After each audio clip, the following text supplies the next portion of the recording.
Hi, I'm Val Free of the Neighborhood Network Alliance, and this is the Hey Neighbor podcast. And today I'm here with the Queen of South Shore.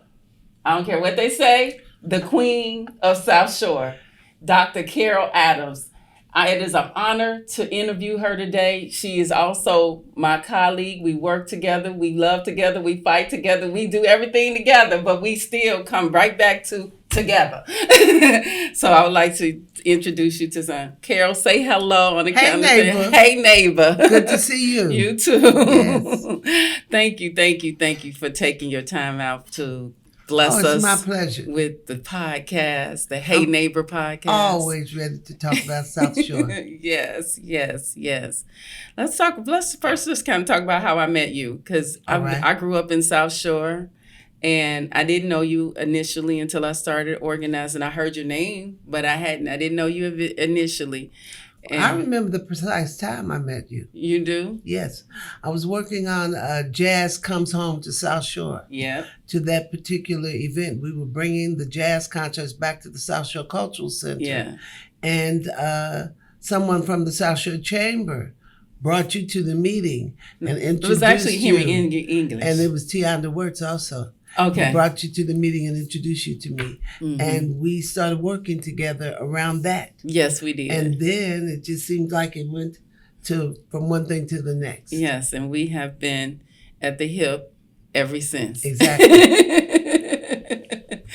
So, because you are the person that I know that has the most history about South Shore, and we're talking about why people should live in South Shore, I would like for you to talk about some of your pivotal moments of South Shore history, mm-hmm. and even if you want to talk about things in this, that because you have worked in some really great places, a lot of influential positions. You could talk about that, but I also want to see how you tie it into South Shore, because that's easy for me. I moved to South Shore when I was a student at the University of Chicago.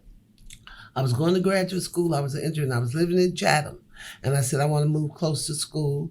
So they had a counselor for you to tell you places you could move. And they gave me 2 lists of apartments, a list in Hyde Park and a list in South Shore. Mm-hmm. And I toured them both. And I saw how much more I could get for my money in South Shore, which is even true today. Yes. You know, so I selected an apartment right across the street from where I live now. Oh. And I selected it, and this is important, because the bus, you see how University of Chicago has the buses that drop students at different places they mm-hmm. live? It used to come to South Shore. Oh. And it stopped right there on Crandon, where I lived. So I could catch that bus.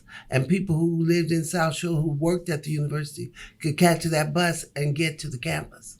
Okay. Now, how that stopped, I do not know. Yeah, they need to bring that back. It was considered a part of the additional community. Mm-hmm. So you had students, you had faculty. You still have a lot of faculty that mm-hmm. live there, that live in the Highlands or what have you. But mm-hmm. they used to actually have a student drop off in South Shore. Wow. So that's what brought me to the community. I had no idea at that point that the community was going to become such a pivotal part of my life. Mm-hmm. But I guess the first thing I remember about the neighborhood that showed me that it was a neighborhood of fighters was the neighborhood was changing rapidly. And the South Shore Commission and others were trying to keep the neighborhood integrated. Mm-hmm. So they were trying to dictate who moved where, because they didn't want the tipping point and mm-hmm. all those kinds of things to happen. And during this period, the South Shore Bank says, we're leaving.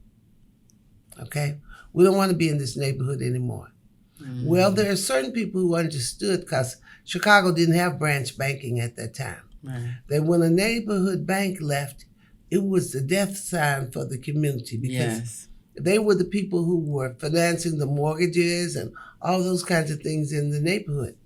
But what people didn't know was there was a law in the state of Illinois that the bank couldn't just decide to close.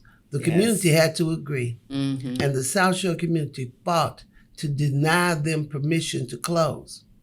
Yes. So during that time, there's also, over here in the Hyde Park Bank, 3 people, Ron Grzywinski, Milton Davis, Jim Fletcher. They get the idea, South Shore Bank might be really a willing seller because they want to leave, but the neighborhood's not letting them leave. Let's try to see if we can get it. So they raise money from the most unlikely sources, people who had never invested in banks before, not big capital investors, but nuns and community organizations and all that put up money to start the South Shore Bank.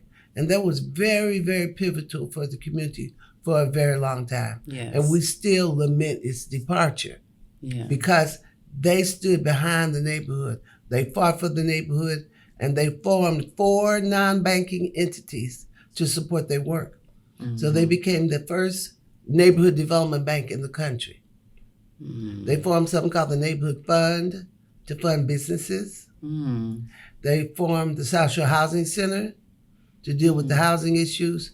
They formed the Neighborhood Institute, which was where I then went to work as a research and planning director for the Neighborhood Institute to do the organizing work that it would take to keep the community and keep the community revitalized. Oh, I love it. So I didn't know about the housing center. Yes. I knew about the bank and the Neighborhood Institute, but I didn't know about the housing. And you definitely know I know about the commission. So I'm learning something today. This is why it's important to have this conversation. A guy named Wayman Winston was the first director of the South Shore Housing Center, and it was located down further on 71st Street. It wasn't at the bank. It was a storefront. Okay. Right. Wow. There were a lot of things that came out of there that were very early. I mean, we had something called CREW, the Community Residential Environmental Works. Really? And it was a group that was trained to work construction and those kinds of things, to get in those kind of jobs, to do things to help to improve the neighborhood, because very often when the neighborhood is changing, people defer maintenance. They do. And so when the new people get the housing or get the buildings, they've let them go down, because they knew they were trying to leave. And so we formed CREW to address those issues. I love it. So what happened? Well, the South Shore Bank went on for a long time, but if you want to know what happened to it, look what happened to all the neighborhood banks. Branch banking became legal in Illinois. So that meant you could have a Chase and a Bank of America and all those kind of banks all in the neighborhoods. Gotcha. And people always think that bigger is better. They always think somebody else's water is wetter. Exactly. So folks started easier and more abandoning convenient is your better. Seaways and your South Shore banks and what have you, and started putting their money into banks that, quite frankly, weren't even giving them mortgages. As we found out later with some of the research, that the amount of investment they did in the community was very limited comparison to the deposits they were getting. Exactly. But the advent of branch banking that allowed the biggies to come, people love the biggies. They abandoned the smaller banks. And so with South Shore Bank, the big thing about South Shore Bank is I know quite a few people who are millionaires that live in South Shore, and they became millionaires through South Shore Bank. South Shore Bank was, you talking about a neighborhood bank, you could go in there, you could talk to Milton Davis when he became the president of the bank about your organization or your situation or your condo. You know, our condo association, when we needed repairs and stuff like that, South Shore Bank would finance them. We always paid them back, because we were dedicated to them as they were to us. Right, it was a But partnership. once they left, we could never get a loan from many banks. And see, that's unfortunate. No. So talk about the South Shore Commission in a partnership with the South Shore Neighborhood Institute, because I feel like that's where South Shore is or trying to go right now. Well, the commission was really important because it was an organizing force. It was the place that broke South Shore down into those sub-areas. And each of those sub-areas, like O'Keefe, the Highlands, Bryn Mawr East, Bryn Mawr West, each of them had an organization of their own. Yeah. They organized those block clubs. The people who were head of those regions were serious as a heart attack about what they needed to do in their neighborhood, around their blocks, around the schools, all those things. And they all reported to this central entity, and we all worked together in that manner. It was very, very important and helpful. They also had a newspaper, the South Shore Scene. Yep, So I remember that there was scene. a way to keep up with things and what was going on and all of that. So shortly after, during the Neighborhood Institute era, it was sort of like another heyday for South Shore in terms of revitalization. Yeah. Because the other important thing that we had was a radio station. Okay? I didn't realize that. Oh, yeah. Yeah, Kirk Townsend, who still lives in South Shore, I believe, was one of the major DJs on the radio station. Okay. And it was located inside the bank's building. Oh. Okay, in the office part of the building was the Neighborhood Institute, the radio station, Energy Insurance, which was an insurance company started by ex-Chicago Bears. And see, a lot of people don't know this, but the Chicago Bears, the black players, they lived in South Shore. Okay? Really? They didn't live in the suburbs and downtown and this and that. Bob Pickens and that's the Bryn Mawr West area, and Brown and Bullitt, Jackson and Park Highlands, Dick Gordon, all of them lived in South Shore. So when they established a post NFL business, they established it in South Shore. Yes. And that's the thing about South Shore that people don't realize, the movers and shakers and the history. We're an activist neighborhood. We fought for the bank, we fought for the school, we fought for the cultural center, we fought for our grocery store, and we're still fighting, right? And that's the, I don't know where that flavor comes from, because other neighborhoods are not like that. Can you tell me? I think it comes from the people, though. I think it comes from the kind of people who decide they want to live here, and they realize that it's a neighborhood at risk and that we want to keep it. It's an unusual neighborhood. There's none like it in the country. In other words, there's not another black neighborhood that has a lakefront, a cultural center, 3 yacht clubs, 2 golf courses. All of this is very important. 10 minutes, you downtown, you wherever, great transportation, the metro, all that. Yes. My message to everybody in the neighborhood is hold on to what you got. Hold on. Hold on to what you got. Because you are on something that's very prime. And if you sell, watch who you sell to. Exactly. Okay? Because there are people, most of us get calls, a lot of homeowners in South Shore get calls from all kind of people that want to know, do you want to sell your house? Exactly. Okay. So the answer should be no. They're set to change our neighborhood and not for our own good. Exactly. Okay. So I think the South Shore Bank was pivotal. What was also pivotal was the South Shore Country Club departure and subsequent transition to the Cultural Center. Would you say that outside of the bank, the Culture Center was the one of the most pivotal positions in South Shore? And I would say it was absolutely pivotal because, again, it showed that you could fight and you could fight back and you could win. Talk about the impact of that on our Every neighborhood. time you see that happen, it sends a message to people. Yeah. Okay. Because, again, this is a facility they had let go way, way down. And we brand South Shore by that cultural center. Absolutely. And people still, old school folks still say the country club. Yeah, they do. Okay? Because, it just had been so long. You want to talk about the culture? Patrick Murphy was the chairman of the board of the Park District and a member of the country club. That country club that was restricted. No Jews, no blacks. Okay? So when they decide, hey, we can't hold on anymore, our folks don't want to come to this neighborhood anymore, we don't need to have this, because it even had housing, because it used to be considered so far, if you didn't want to go back home, you could spend the night on one of the upper floors, the members. That was all over with, He said, we need to tear it down, okay? Because those black people don't need anything but, what did he say? A basketball. Basketball courts. A field house and some basketball courts. They don't need all this. Because there were other buildings. There was a casino building and all that back there.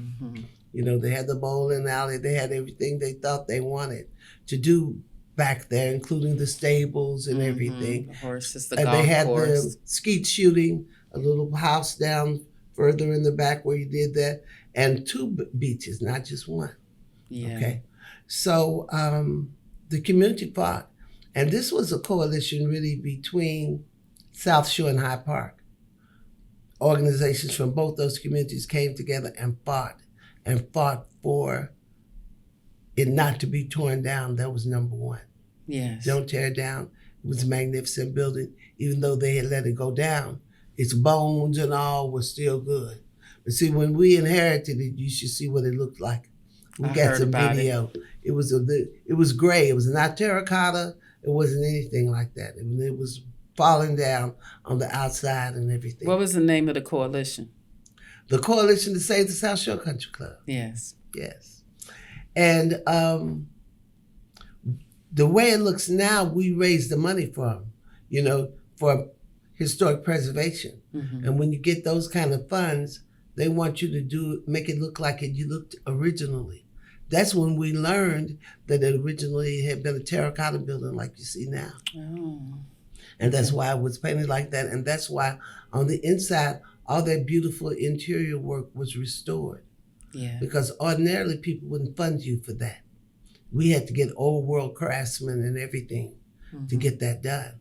But because we got preservation money, then you could do all the things in the walls, all that beautiful work, all that hand painted work, and all of that. We were able to get it done. Nice. Yeah.